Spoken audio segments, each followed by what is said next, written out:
Myanmar's de facto leader, Aung San Suu Kyi, has told the UN's top court that there was no proof of genocidal intent behind her country's military campaign against Rohingya Muslims. Speaking before the International Court of Justice in The Hague, the Nobel Peace Laureate said it couldn't be ruled out that disproportionate force was used by Myanmar's armed forces, but she denied that any crimes committed fell under the international definition of genocide. More than 700,000 Rohingya fled Myanmar to neighboring Bangladesh to escape what has been described as an ethnic cleansing campaign involving mass rapes and killings. Let's hear what Suu Kyi had to say. Please bear in mind this complex situation and the challenge to sovereignty and security in our country when you are assessing the intent of those who attempted to deal with the rebellion. Surely, under the circumstances, genocidal intent cannot be the only hypothesis. Let's bring in DW correspondent Max Sander. He's following the proceedings for us in The Hague and joins us for more. Hi, Max. Good to see you. We saw Aung San Suu Kyi speaking earlier there at the International Court of Justice. How would you sum up her defense? Well, Aung San Suu Kyi had the same message that she had time and time over again. She denies the accusations and she says there was no genocidal intent at no point in the last few years. She referenced the 2017 uprising against Rohingya militants and said that the state, her government, carried out a simple anti-terror operation against them. And she also said that at some point this could have been excessive, but this is Myanmar's responsibility to deal with, not the responsibility of an international court. And she also said, quote unquote, that no stone would be left unturned in order to bring those to justice who have committed possible war crimes. And she also said that the mass exodus of roughly 700,000 Rohingya Muslims to Bangladesh is tragic and that Myanmar could have done more in the past to help diversity in its country. Max, we can't understate the fact that Aung San Suu Kyi, she is a Nobel Peace Prize laureate. She's seen as an icon of peace, and yet she is here at the International Court of Justice defending a regime that's being accused of genocide. Why would she take that risk? Well, first of all, the Nobel Peace Prize that she was awarded with back in 1991 is not in danger. The Nobel Peace Prize Committee said last year saw itself forced to issue a statement that the prize would be awarded to people for their acts in the past, and that was against the rules to strip a Nobel Peace Laureate of the prize. She is the foreign minister of Myanmar. She's the de facto leader, and she is part of the regime herself. And in her eyes, this is an internal conflict, and which the West is now meddling in. From what she said, there might have been problems with dealing with the insurgency in the country, but her country is committed to the rule of law, and wrongdoings will be brought to justice. And back home, Aung San Suu Kyi has support of people. Right now, from where I'm standing right now, I can actually see scores of people standing out there with posters of their leader, people who came from all the way from Canada, from other countries in Europe, here in support to support their leader. This may hurt her reputation on an international level, this case, but back home she does have the support. DW's correspondent Max Sander reporting there for us from The Hague. Thank you very much. Let's get more now on the alleged atrocities that took place in Rakhine State and the way the hearing at The Hague is going down in Myanmar. More than 700,000 Rohingya Muslims fled Myanmar when the military launched a crackdown in Rakhine State in August 2017, escaping what's been described as an ethnic cleansing campaign. Most of the refugees now live in crowded camps in Bangladesh. They tortured our mothers and daughters. They burned our houses. They also raped me, and I am grateful to God that Myanmar is facing trial for that.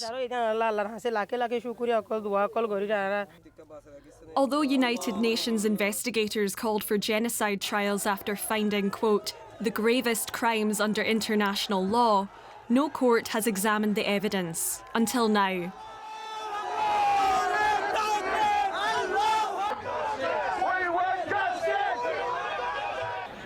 Aung San Suu Kyi's decision to defend her government at The Hague has both shocked her critics and galvanised her supporters. We stand for her and we are on her side. And she stands for us, she stands for the whole Burma, she stands for every religion, every people of Burma, every ethnicity of Burma, not only Burmese. I came here to support. I am a Rohingya. I support to my peoples because we are many suffering since long time. Myanmar's government and its military leaders continue to deny accusations of ethnic cleansing and genocide and maintain that what they call their clearance operations were essential to defend the country from terrorists. Genocide is a very difficult case to prosecute legally. But whatever happens, win or lose, it will send a very strong message to Burma's generals. Just 3 cases of genocide have been recognised under international law since World War II. What happens in The Hague this week will have enormous repercussions for Myanmar. It could face sanctions affecting foreign investment and international aid. And we can speak now to David Griffiths. He's the head of the Secretary General's office at Amnesty International in London. David, thank you for joining us here on DW. I want to ask you about Aung San Suu Kyi's defense in front of the International Court of Justice. She said earlier there was no proof of genocidal intent against the Rohingya.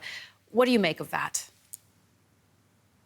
Well, I think Aung San Suu Kyi has shown us today, yet again, how spectacular her fall from grace has been. She should be standing shoulder to shoulder with the victims, and yet she's chosen to stand on the side of the military, defending those accused of horrendous atrocities against the Rohingya. And her defense today has been extremely thin. She once again failed to acknowledge the Rohingya by name. She's failed to acknowledge the severity and the scale of the atrocities against them. And this level of denialism is both dangerous and delusional. What do you think about these proceedings, David? What are the consequences for Myanmar? Well, let's be clear, the net is beginning to tighten, and this is not the only mechanism that is that could provide justice and should provide justice for the Rohingya people who've been so appallingly brutalized. This has to be the beginning and not the end.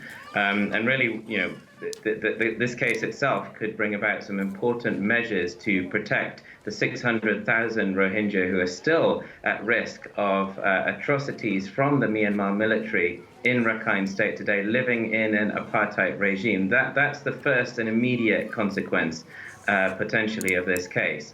But it could and should also move states and the UN Security Council into further action. You know, this needs to be taken up by the International Criminal Court, referred by the UN Security Council.